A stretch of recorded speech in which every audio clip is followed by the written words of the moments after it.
everyone, and welcome back to Harris Financial Coaching. Today I wanted to talk to you about some budget busters, those things that we don't budget for on a weekly or a monthly basis, and they end up causing us to break the bank. Let's get to it. So there are 4 things that I wanted to discuss: car registrations, professional membership fees, haircuts or hairstyles, and also HOA fees. Here we go. So, car registration fees. Those are one of those things that come around on an annual basis from the state, and you can't get out of paying them if you have a car and you want to drive on the road. It's also one of those things that occur around your birthday. Now, if you want to have a good birthday month, it's time to start budgeting for your car registration fees. AAA estimates that for a small sedan, it's a cost of about $480 a year. So that's $40 a month out of your budget if you budget for it on a monthly basis. So in order to have a good birthday month, budget for your car registration fees, both registration fees. And if you have multiple vehicles, it makes it a little easier than paying that lump sum before your birthday or on your birthday. I know for me, my birthday falls on the 1st, so if I have to pay a lump sum of $480 on the 1st, my budget for the rest of the month tends to go downhill. The next is professional membership fees. Now, I have multiple professional memberships. Some of them my employer pays for, and the other ones I pay out of pocket for my personal business. Then there's also sororities or fraternities where you have dues that are due on an annual basis.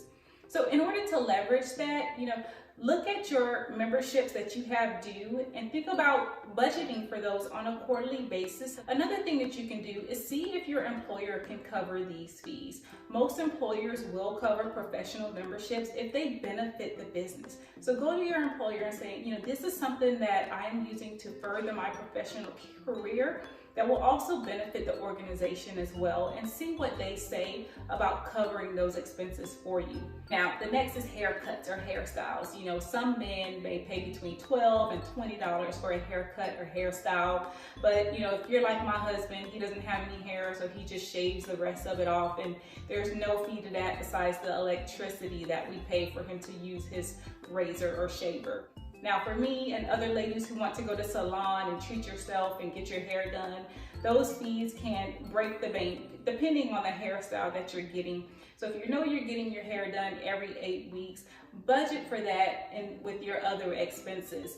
Or if you have an event coming up that it's 6 months from now, you have to go to a wedding, think about putting some money away for that so that you don't end up breaking the bank and having it affect other aspects of your budget.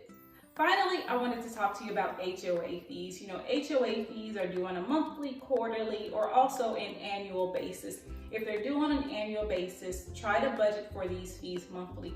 Typically, HOAs have budget meetings throughout the year where you can predict the fees that you're going to have to pay. For me, my HOA fee is due in January, so we know that prior to January 1st, we need to send in our payment for our HOA fee.